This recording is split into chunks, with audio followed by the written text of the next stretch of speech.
سورہ بقرہ آیت نمبر 41۔ آپ حضرات کے پاس پیج نمبر ہے 13۔ اعوذ باللہ من الشیطان الرجیم، بسم اللہ الرحمن الرحیم۔ وآمنوا بما أنزلت مصدقا لما معكم ولا تكونوا أول كافر به ولا تشتروا بآياتي ثمنا قليلا وإياي فاتقون ولا تلبسوا الحق بالباطل وتكتموا الحق وأنتم تعلمون صدق الله العظيم۔ اللهم صل على محمد النبي الأمي وعلى آله وسلم تسليما كثيرا كثيرا۔ محترم سامعین کرام، ان آیات کا ترجمہ اللہ تبارک و تعالی شاہ فرماتے ہیں، وَآمِنُوا بِمَا أَنزَلْتُ مُصَدِّقًا لِمَا مَعَكُمْ، اور تم ایمان لاؤ اس کتاب پر، اس چیز پر جو میں نے نازل کی ہے، مُصَدِّقًا لِمَا مَعَكُمْ، اس طور پر کہ وہ تصدیق کرنے والی ہے اس چیز کی جو تمہارے پاس ہے، یا اس کتاب کی جو تمہارے پاس ہے۔ وَلَا تَكُونُوا أَوَّلَ كَافِرٍ بِهِ، اور تم لوگ سب سے پہلے انکار کرنے والے اس کتاب کا نہ بنو۔ وَلَا تَشْتَرُوا بِآيَاتِي ثَمَنًا قَلِيلًا، اور تم میری آیاتوں کو تھوڑی سی قیمت کے بدلے میں، تھوڑی سے عوض کے بدلے میں مت خریدو۔ وَإِيَّايَ فَاتَّقُونَ، اور مجھ ہی سے ڈرو۔ وَلَا تَلْبِسُوا الْحَقَّ بِالْبَاطِلِ وَتَكْتُمُوا الْحَقَّ وَأَنْتُمْ تَعْلَمُونَ، اور تم حق کو باطل کے ساتھ خلط ملط نہ کرو، اور تم نہ چھپاؤ حق کو حالانکہ تم اس بات کو جانتے ہو۔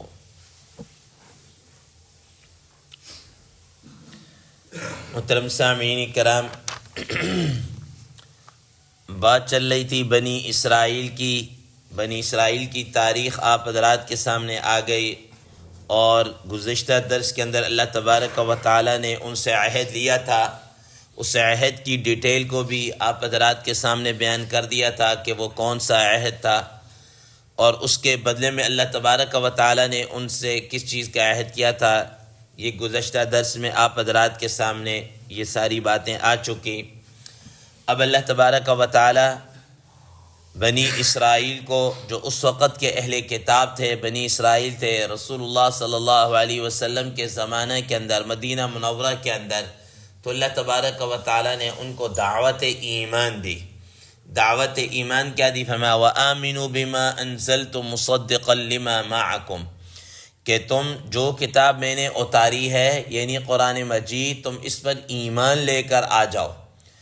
اور یہ جو کتاب ہے، یعنی یہ جو قرآن مجید ہے، یہ ایسا نہیں ہے کہ یہ کوئی تمہیں جو کتاب ملی ہے، یعنی تورات یا انجیل یا کچھ جو کتاب تمہیں ملی ہے، یہ اس کے معارض نہیں ہے، اس کے اگینسٹ میں نہیں ہے، اس کی مخالفت کے اندر نہیں ہے، بلکہ یہ اس کی کیا کرنے والی؟ تصدیق کرنے والی۔ مصدقا لما معکم، یہ ان سب کی کیا کرنے والی؟ جو تمہارے پاس ہے اس کی تصدیق کرنے والی ہے۔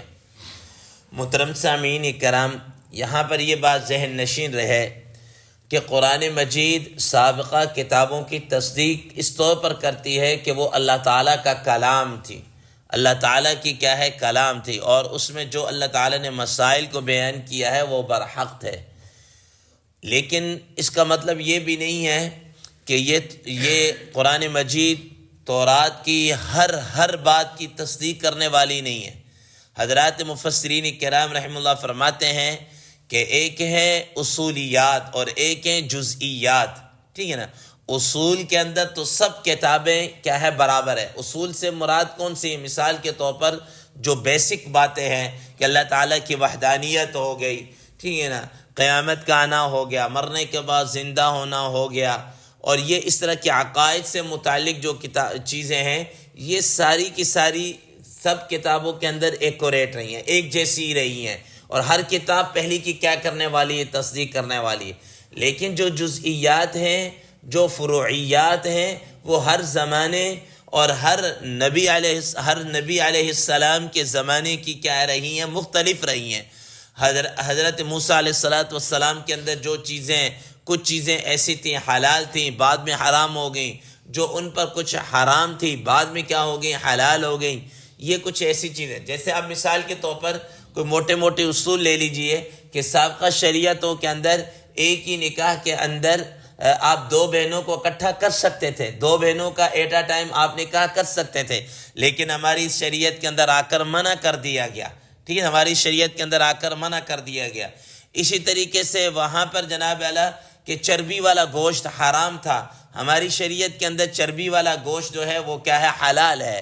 اسی طریقے سے اونٹ ہو گیا یا کوئی اور اس طرح کی چیزیں کچھ ایسی تھی جو خاص جزئیات تھی ان کی، جو ان شریعتوں کے اندر کیا تھی؟ ناجائز تھی۔ تو اب یہ جو کتاب تصدیق کرنے والی، اصولیات کی تصدیق تو کرنے والی، جزئیات ہر نبی علیہ السلام کی، ہر نبی علیہ السلام کے زمانے کی کیا تھی؟ دوسرے سے مختلف تھی، ٹھیک ہے نا۔ تو بہرحال، اور یہ پھر اس بات کی تصدیق کرنے والی ہے کہ جس نبی کو جس زمانے میں جو اللہ تعالیٰ کی طرف سے احکامات ملے، وہ اپنے اپنے وقت کے اندر 100% کیا تھے؟ وہ ٹھیک تھے، اس وقت تک کیا تھے؟ ٹھیک تھے۔ تو فرمایا کہ یہ جو کتابیں ایسا نہیں ہے کہ یہ تورات کی کیا ہے؟ مخالفت ہو، بلکہ مصدقا لما معکم، یہ کیا کرنے والی ہے؟ تورات کی، انجیل کی، یہ کیا کرنے والی ہے؟ تصدیق کرنے والی ہے۔ آگے فرمایا وَلَا تَكُونُوا أَوَّلَ كَافِرٍ بِهِ، اور ایسا نہ ہو کہ اے اہل کتاب، اے یہود ایسا نہ ہو کہ تم جناب علیہ اس پر ایمان نہ لاؤ، انکار کر دو، تو تم سب سے پہلے اس کا کفر کرنے والے بن جاؤ، تم اس کے کافر بن جاؤ۔ محترم سامعین کرام، یہود سب سے پہلے کیسے کافر ہوں گے؟ حالانکہ اس سے پہلے مکہ مکرمہ کے اندر کتاب اللہ کا جب نزول شروع ہوا، قرآن مجید کا جب نزول شروع ہوا، تو مشرکین مکہ نے کیا کیا تھا؟ انکار کیا تھا۔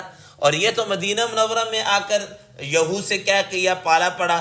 تو سب سے پہلے تو مکہ مکرمہ والوں نے کیا کہتے ہیں، مشرکین مکہ نے، کفار مکہ نے کیا کیا ہے؟ انکار کیا ہے۔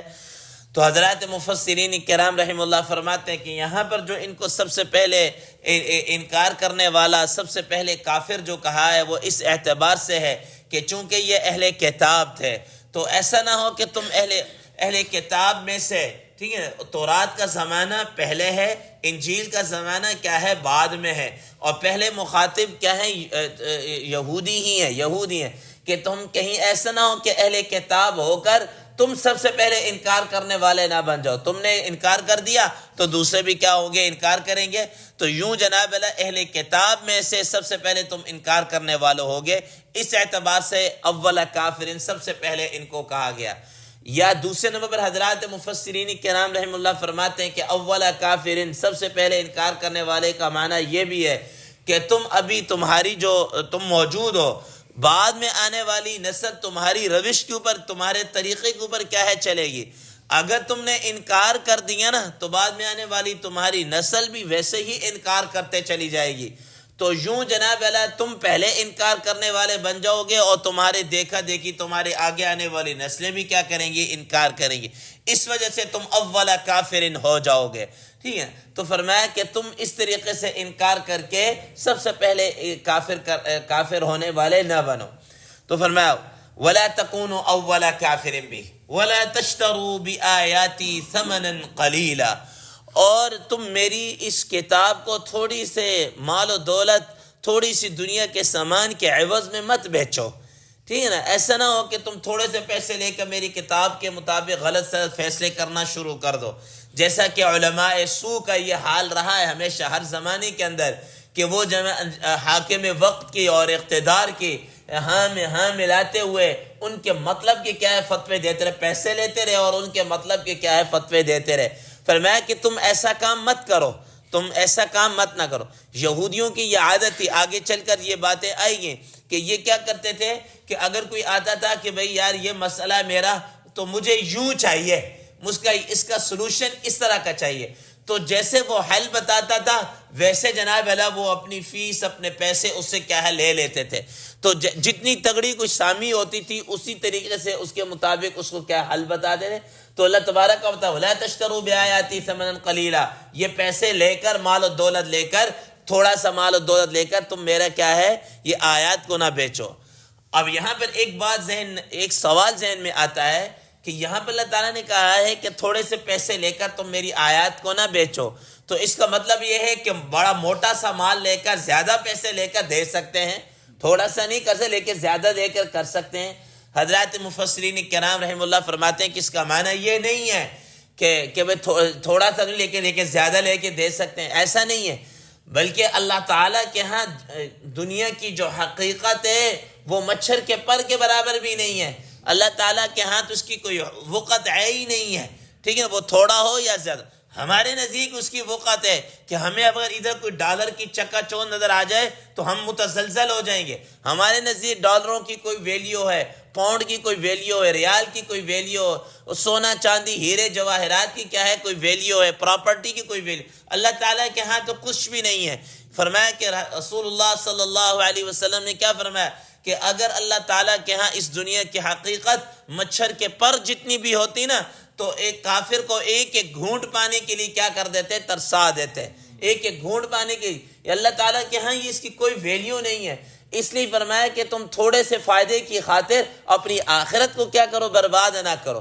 جیسے دنیا کے اندر بھی عموماً ہوتا ہے، کوئی آدمی جناب اللہ کوئی پیسے لے کر کوئی غلط فیصلہ کر دے تو ہم کہتے ہیں یار اسے دیکھے چند ٹکوں کی خاطر اس نے اپنی ایمان کا سودا کر لیا، اپنے فلاں چیز کا سودا کرے، اس نے چند ٹکوں کے خاطر یہ کیا ہے بک گیا ہے، چاہے اس سے بڑی موٹی اماؤنٹ ہی کیوں نہ لے ہو، لاکھوں کروڑوں روپے کیوں نہ لیے ہوں، لیکن ہم کہتے ہیں یار چند ٹکوں کی خاطر یہ جناب اللہ کیا ہے بک گیا ہے، ٹھیک ہے نا۔ تو جیسے ہمارے ہاں لاکھوں کروڑوں روپے کی ہم کہتے ہیں چند ٹکے کہہ دیتے ہیں، ٹھیک ہے نا، ایسے اللہ تعالیٰ کے ہاں پوری دنیا کی ویلیو کیا ہے، ایک مچھر کے پر کے برابر بھی کیا ہے نہیں ہے۔ محترم سامعین کرام، دوسری بات یہاں پر یہ بات ذہن نشین رہے کہ یہاں پر حضرات مفسرین فقہاء کرام رحمہ اللہ نے لکھا ہے کہ کیا قرآن مجید جو بندہ پڑھاتا ہے، کوئی امامت کرتا ہے، کہیں مدرس ہے، قرآن مجید کی تدریس کر رہا ہے، قرآن مجید کی ٹیچنگ کر رہا ہے، تو کیا اس پر وہ تنخواہ لے سکتا ہے یا نہیں لے سکتا؟ اگر وہ تنخواہ لے تو کہیں اس آیت کے زمرے میں تو نہیں آ رہا، ٹھیک ہے۔ مفتی شفیع صاحب رحمہ اللہ نے لکھا ہے، وہ فرماتے ہیں کہ جو موجودہ علماء کرام ہیں، قراء کرام ہیں، حفاظ ہیں، جو پڑھا رہے ہیں اور اس پر وہ اپنا وظیفہ یا کوئی ٹیچنگ کے اوپر وہ کوئی مشاہرہ لے رہے ہیں، سیلری لے رہے ہیں، وہ اس آیت مبارکہ کے اندر نہیں آتی، نہ ہی وہ اس کا مسئلہ یہاں سے ثابت ہو رہا۔ حضرات فقہاء کرام رحمہ اللہ فرماتے ہیں کہ یہ تو الگ بات ہے کہ پہلے زمانے کے اندر اس طرح ہوتا تھا کہ جو حکمران ہوتے تھے، بادشاہ ہوتے تھے، تو ان کا بیت المال میں سے انہوں نے حصے مقرر کیے ہوتے تھے کہ جو علماء ہیں، اس طریقے سے جو قاضی القضاء ہیں اور مفتی ہیں، ان کی کیا ہوتی تھی، باقاعدہ وہاں سے تنخواہ ملتی تھی، باقاعدہ ان کو وہاں سے دیتے تھے، پے کیا جاتا، ان کی ضروریات کو پورا کیا جاتا تھا، ٹھیک ہے نا۔ ظاہر اللہ تعالیٰ نے ہر انسان کے ساتھ کیا ہے پیٹ لگایا، اس کی ضروریات ہر انسان کے ساتھ ہیں، لیکن رفتہ رفتہ آگے چلتے ہوئے کیا کر دیا کہ وہ نظام ہی ختم ہو کر رہ گیا، وہ سارے بیت المال کا نظام اور اس طرح سب ختم ہو کر رہ گیا۔ اب جس طریقے سے چیف جسٹس کی تنخواہ جناب علی حکومت کی ذمہ، ایسے ان علماء کی تنخواہ بھی ان کے ذمہ، لیکن حکومت وقت جو ہے وہ اپنے اس فرائض سے کیا ہے غافل ہے۔ تو اب عوام الناس کے ذمہ یہ لازم ہے کہ وہ جناب والا ان کی ضروریات کا کیا رکھے، خیال رکھے، ان کی ضروریات کا خیال رکھے۔ فرماتے ہیں کہ اگر یہ تنخواہ وغیرہ نہیں لیں گے تو یاد رکھنا تو ظاہر ہے یہ اپنے پیٹ پالنے کے لیے، اپنے اخراجات کو پورا کرنے کے لیے یہ بھی لوگ تجارت کے میدان کے اندر آئیں گے، کھانے کمانے کے لیے باہر نکلیں گے، تو پھر کیا ہوگا؟ پھر بچوں کو پڑھانے والا، قرآن پڑھانے والا، سکھانے والا کون رہے گا؟ جیسے حضرت کیا کہتے ہیں اپنا ابو بکر صدیق رضی اللہ تعالی عنہ جب کیا کہتے ہیں خلیفہ بنے تو اگلے دن جناب والا انہوں نے اپنے وہ جو چونکہ کپڑوں کی تجارت کیا کرتے، اپنا کپڑا اٹھایا اور مارکیٹ کے اندر چلے گئے۔ حضرت عمر رضی اللہ تعالی عنہ نے دیکھا، کہا کدھر جا رہے ہیں؟ کہا کہ بھائی میں اپنی ضروریات میری نہیں ہوگی، میں تو یہ کہا کہ اگر آپ مارکیٹ کے اندر چلے جائیں گے اور دکانداری کریں گے تو یہ خلافت کی امور کون دیکھے گا؟ خلافت کی امور کون دیکھے گا؟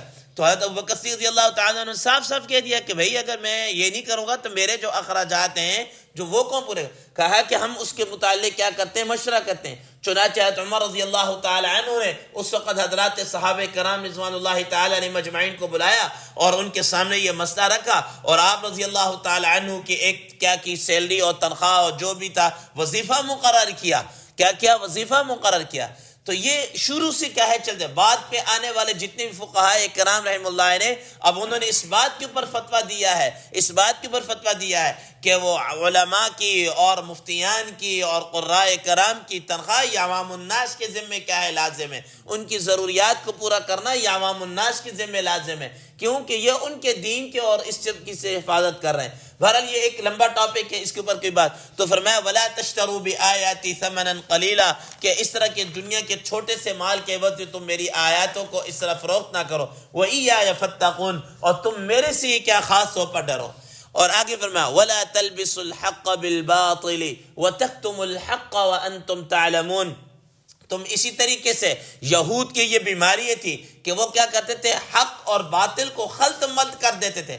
فرمایا وَلَا تَلْبِسُوا الْحَقَّ بِالْبَاطِلِ حق کو باطل کے ساتھ خلط ملط نہ کرو، ٹھیک ہے نا۔ اور حضرات مفسرین کرام رحم اللہ فرماتے ہیں کہ چونکہ تورات ان کے پاس مختلف اوراق کے اوپر لکھی ہوتی تھی، اب ایک جگہ تو نہیں، وہ کیا کرتے تھے کہ تَجْعَلُونَهُ قَرَاطِيسَ تُبْدُونَهَا وَتُخْفُونَ كَثِيرًا کہ وہ جو ایک ورقوں کے اوپر لکھی ہوئی تورات تھی اس کو کیا کرتے تھے، کوئی آتا تھا مجھے یہ بات بتاؤ تو اس میں کیا کرتے تھے کہ اس کے مطلب کا ایک ورق نکال کر لے آئے تو جس میں سیاق و سباق کچھ ہوتا تھا، ٹھیک ہے نا، اس کے بات کچھ چل رہی تھی، کہتے ہاں تمہارا یہ مسئلہ ہے، ٹھیک ہے نا۔ تو اللہ تعالیٰ نے فرمایا کہ تجعلون قراطیس تبدونها وتخفون کثیرا، کچھ چیزیں ظاہر کر دیتے ہو اور بہت ساری چیزیں تم کیا کر دیتے ہو؟ چھپا دیتے ہو۔ تو فرمایا کہ یہ حق اور باطل کے اندر خلط ملط نہ کرو۔ حضرات مفسرین کرام رحم اللہ فرماتے ہیں کہ حق اور باطل کے اندر خلط ملط کرنا یہ بھی ہے کہ جو چیز حق ہے انسان حق کو حق کر کے نہ بتائے، یا حق اور باطل کے ساتھ ملانے کا یہ مطلب بھی ہے کہ جو حقیقی بات ہے اس کو نہ بیان کرے، بلکہ ایسی تعویل اور تعبیر اور ایسا جناب اعلیٰ وہ اس کو بیان کرے کہ آدمی سمجھ ہی نہ سکے یار یہ کیا چیز ہے کیا نہیں ہے۔ یہ بھی حق اور باطل کو کیا ہے؟ ملانے والا ہے۔ اسی طریقے سے حضرات مفسرین کرام رحم اللہ یہ فرماتے ہیں کہ اسی کے اندر بدعات کا بھی ہے کہ تم دین کے اندر رسومات اور بدعات کو نہ شامل کرو، ٹھیک ہے نا، بدعات کو شامل نہ کرو۔ کیوں؟ حضرت مولانا سرفراز خان صاحب صفدر رحمہ اللہ یہ بات لکھتے ہیں، وہ ایک مثال دے کر ایک بات کو سمجھاتے ہیں۔ فرماتے ہیں کہ دیکھو بدعت کا اتنا بڑا گناہ ہے، وہ فرماتے ہیں کہ دیکھو مثال کے طور پر کوئی آدمی مسجد کے اندر آئے اور شراب پیے، ایک بوتل نہیں 100 بوتلیں شراب کی پی لے۔ فرمایا کہ وہ 100، حالانکہ شراب پینا ویسے ہی حرام ہے، ایک بوتل کا بھی بہت بڑا گناہ ہے، چہ جائے کہ 100، لیکن کہتے ہیں مثال دے کے سمجھا رہا ہوں کہ 100 بوتلیں وہ شراب کی مسجد کے اندر آ کر پیے۔ فرمایا اس کا اتنا گناہ نہیں ہے جتنا جناب اعلیٰ ایک بدعت کرنے کا کیا ہے؟ گناہ ہے، جتنا ایک بدعت کرنے کا گناہ ہے۔ حضرت فرماتے ہیں کہ اس کی وجہ کیا ہے؟ فرمایا کہ اس وجہ سے کہ یہ جو آدمی گناہ کر رہا نا اس کو پتہ ہے کہ یہ شراب حرام ہے، یہ شراب ایک نہ ایک اس دن کیا کر لے گا؟ توبہ کر لے گا۔ اس سے دین کا نقشہ نہیں بدلتا، لیکن جو آدمی بدعت کرتا ہے، بدعت کرنے سے دین کا نقشہ کیا ہو جاتا؟ بدل جاتا ہے۔ اور جس کی وجہ سے جناب دوسرے لوگ سمجھیں کہ یار یہ ٹھیک ہے، یہ بڑے عالم، یہ بڑے مفتی، یہ بڑا فہامہ، یہ پیر صاحب، یہ حضرت صاحب یہ کرے تو اس کا مطلب ہے ٹھیک، یہ تبھی کر رہے ہیں نا. اس سے دین کا کیا ہو جاتا ہے، نقشہ بدل جاتا ہے. انہوں نے ایک واقعہ لکھا ہے حضرت عبداللہ ابن مسعود رضی اللہ تعالی عنہ کا، جو افقہ الامہ ہیں، افقہ الصحابہ ہیں. ان کے متعلق آتا ہے کہ فرماتے ہیں کہ جب وہ کوفہ کے اندر یا کسی علاقے کے اندر وہ گورنر تھے، تو ان کی گورنری کے درمیان میں کسی آدمی نے کہا کہ فلاں آدمی جناب اعلیٰ وہ مسجد کے اندر اونچی اونچی آواز سے درود پڑھتے ہیں اور یہ کرتے ہیں اور اس طریقے سے. تو حضرت نے لکھا ہے کہ چونکہ عبداللہ ابن مسعود رضی اللہ تعالی عنہ کا قد ہلکا پھلکا تھا، بہت لمبا قد نہیں تھا اور دبلے پتلے سے تھے، تو وہ چلے گئے، اپنا چہرہ لپیٹا اور چلے گئے. تو وہاں پر جا کر انہوں نے جناب اعلیٰ وہ کیا کہتے ہیں اپنا چہرے سے رومال یا جو بھی کپڑا ہٹایا اور کہا کہ من عرفنی عرفنی، کہ جو مجھے پہچانتا ہے وہ تو ٹھیک ہے، وہ تو مجھے پہچانو، من لم یعرفنی، اور جو مجھے نہیں پہچانتا وہ جان لے فانا ابن مسعود، میں عبداللہ ابن مسعود ہوں. تو فرمایا کہ تم لوگوں کو شرم نہیں آتی کہ ابھی رسول اللہ صلی اللہ علیہ وسلم کے جو مٹی کے برتن ہیں وہ بھی ٹوٹے نہیں ہیں، آپ صلی اللہ علیہ وسلم کی قبر کی مٹی ابھی خشک ہوئی نہیں ہے، اور تم جناب اعلیٰ ان بدعات کے اندر کیا ہے تم شروع ہو گئے ہو، نکلو یہاں سے. ایک ایک کو پکڑ کے حضرت نے لکھا کہ ان کو مسجد سے کیا کیا ہے، باہر نکالا ہے. یہ بدعت ہے، کیوں کہ بدعت سے دین کا نقشہ کیا ہے بدل جاتا ہے. اب ایک آدمی مثال کے طور پر کوئی زنا کرے یا کوئی اس سے ایک نہ ایک دن کیا کر لے گا، توبہ کر لے گا، تو اس سے کوئی نقشہ نہیں بدلتا. لیکن جناب والا کیا بدعات سے دین کا کیا ہے نقشہ بدل جاتا ہے. تو فرمایا ولا تلبسوا الحق بالباطل وتكتموا الحق، کہ تم حق کو خلط ملط نہ کرو اور نہ ہی حق بات کو کیا کرو چھپاؤ. قل الحق ولو كان مرا، تم حق بات کو اگرچہ وہ کیا ہے کڑوی ہو، وانتم تعلمون، اور تم کیا ہے جانتے ہو، تمہیں پتہ ہے کہ یہ حق ہے اور یہ بات ہے، لیکن اس کے باوجود تم کیا کر رہے ہو، اس کو ظاہر کر رہے ہو. تو اللہ تبارک و تعالیٰ نے ان کی خصلتوں کو بیان کیا ہے. آگے آنے والی مزید ان کی کارستانیوں کو کیا کریں گے، بیان کریں گے. اللہ تبارک و تعالیٰ سے دعا ہے ہمیں بھی حق سمجھنے کی کیا توفیق عطا فرمائے. وآخر دعوانا الحمد للہ رب العالمین.